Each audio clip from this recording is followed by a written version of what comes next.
We see more of Trump's allies and supporters turning on him, and the backlash is getting very, very ugly. Now, I don't mean random critics. I mean people who have been defenders and supporters of Trump for a long time, who have built the culture around Trump in a way that was useful to helping him win just over a year ago, and people who gave Trump the benefit of the doubt again and again and again, and now they're saying something very different. And a lot of it has to do with the Epstein files. Here is Andrew Schultz speaking with Charlemagne the God. Charlemagne the God has not been a supporter of Trump's, but Andrew has. And Andrew Schultz continues to go deeper and further into this. They are covering something up. Here's Schultz speaking very bluntly about the Epstein issue. So obviously, as we just stated, we're looking at it and it's like clear there's something that Trump does not want to get out. Now, some people are like, he's protecting his friends, which is, if you're protecting your friends that fuck little girls, fuck you. If he's protecting himself from doing heinous shit in the past, fuck you, right? Obviously, any human being looks at that and they go, that's reasonable. Do they? Does any human being look at that? Now, this is not MSNBC. It's not MS Now. This is not the left. This is someone from the broader manosphere culture who has not been part of the anti-Trump media ecosystem all along, suddenly saying, wait a second, what the F is going on here? This is the pattern that we're seeing. For years, the Epstein issue was framed in Trump world as a weapon against Democrats and against elites. We're going to expose all of them. Bill Clinton's going down and all of these people are going down. The narrative was always, when Trump is in charge, the truth will come out. Trump is in charge now, and the transparency isn't there. There are delays, silence, deflection. Some of Trump's own supporters are noticing. Now listen to what Charlemagne the God said about the situation. This is very interesting. What the fuck happens? Something has to happen. There has to be consequences and repercussions for this why shit. has no one else you got can't arrested? just move on.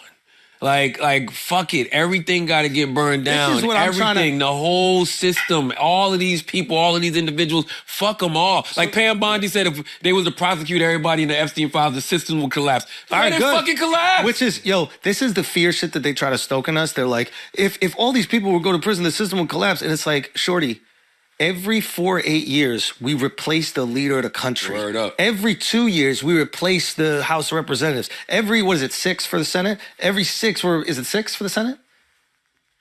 How many years for senators? 6. Every 6 it's a Senate. It's like, we're used to replacing, the system is built for interchangeable figures. So stop giving us this bullshit that if pedophiles get put in prison, what she's basically saying is, hey, America runs on pedophiles, so without it, we won't have a system. Get the fuck out of here. Well, guess what? The pedophiles, or alleged pedophiles, in positions of power right now, they collapse in the system any goddamn way. Notice what is happening here.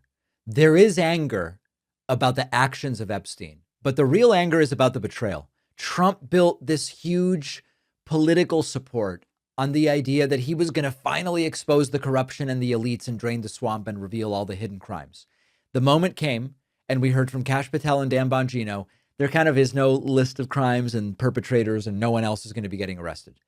And all of a sudden, the system is too fragile, and the truth would be too dangerous if it came out.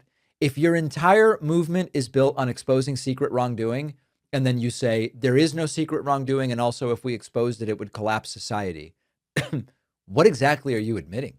You're either admitting that the corruption is massive, but you're not going to expose it, or that you're protecting people because they are people you want to protect, or both.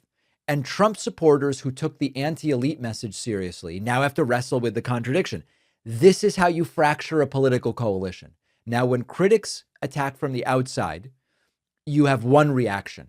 But this is the believers that are asking questions from the inside. And historically, one of the most destabilizing moments for these pseudo-populist movements is when the believers start reconsidering. We've seen versions of this all over the world. When the anti-corruption figure starts looking like part of the corruption, when the calls are coming from inside the house, for lack of a better term, that can be a crisis moment for these movements. Now, does this mean Trump loses his base overnight? No, of course not.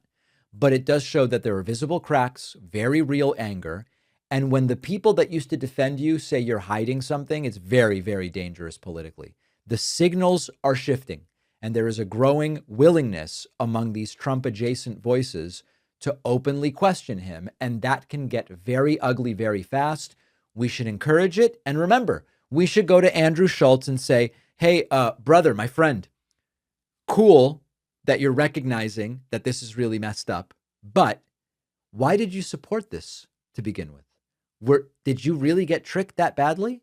It was predictable that this was going to happen. You're welcome back anytime. You're welcome to join us on the side of logic anytime. But the whole act of you're shocked that this happened, not believable. Not believable.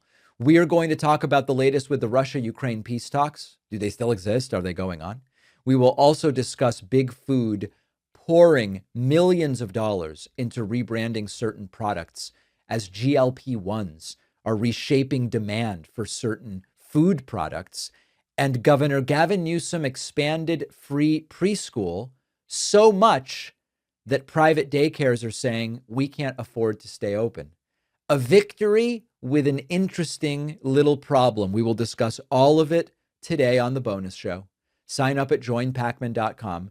Remember to follow the podcast on Apple Podcasts and Spotify.